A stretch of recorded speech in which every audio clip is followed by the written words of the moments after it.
Ang programang ito ay rated SPG. Striktong patnubay at gabay ng magulang ang kailangan. Maaaring may masiselang tema, lengguwahe, karahasan, sexual, horror o droga na hindi angkop sa mga bata.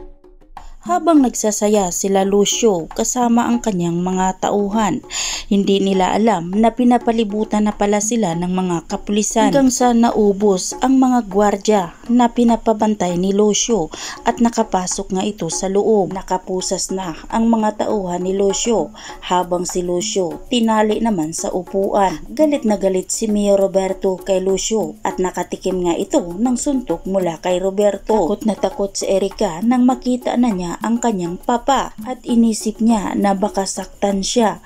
Ngunit nang makita na ni Roberto si Erica, naawa siya kay Erica kaya hinubad niya ang kanyang jacket at pinasuot niya kay Erica. Dito na niyakap ni Roberto ang kanyang anak para ipadama ang kanyang pagmamahal bilang ama. Sa kabilang banda, uminit na naman ang katawan ni Don Gustavo. Pinasok niya si Jackie sa kwarto. Lalo pang uminit ang katawan ni Gustavo dahil nakita nga niya si Jackie na walang damit at nakasuot lang ito ng tuwalya. Niyakap ni Gustavo si Jackie at gusto nga itong maka-score sa kanya. Ngunit galit na galit si Jackie at nang didiri kay Gustavo dahil hindi na nga daw siya kagaya noon na bayaran at kahit anong oras ay pwede siyang gamitin. Ngunit namimilit nga ngayon si Gustavo at dito na nga hinalikan si Jackie.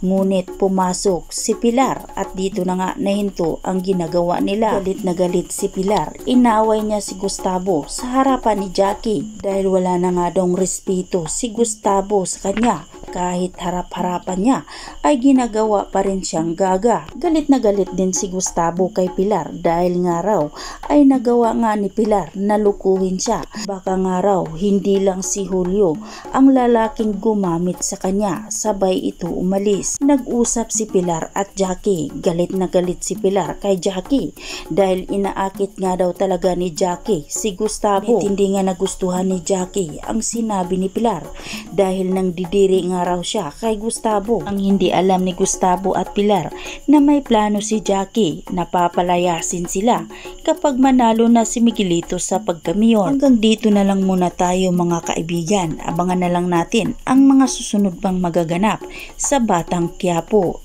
At huwag po sana ninyong kalimutan na i-like, i-share at pahingin na rin ng isang subscribe.